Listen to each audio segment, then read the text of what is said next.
এক গ্রামে একজন গরিব কৃষক ছিল। সে ছোট্ট একটি কুঁড়ে ঘর থাকত। সে প্রতিদিন কঠোর পরিশ্রম করত, কিন্তু তবুও তার জীবন ছিল কষ্টে ভরা। তার একটা রাজহাঁস ছিল। একদিন সকালে রাখাল যখন ডিম সংগ্রহ করতে যায়, তখন হঠাৎ একটি ঝলমলে সোনার ডিম দেখতে পায়। সে বিশ্বাসই করতে পারছিল না।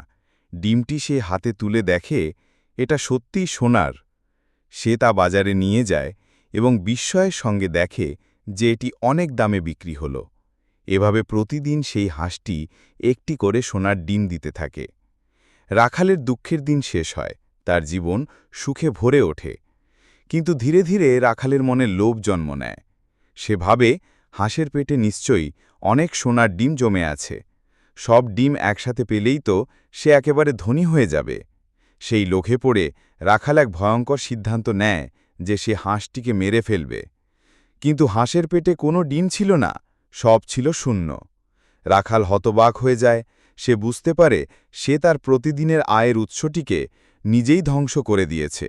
এখন তার জীবনে আবার দারিদ্র্য ফিরে এসেছে। রাখাল উপলব্ধি করে অতিরিক্ত লোভ মানুষকে অন্ধ করে তোলে এবং এর পরিণতি হয় সর্বনাশ।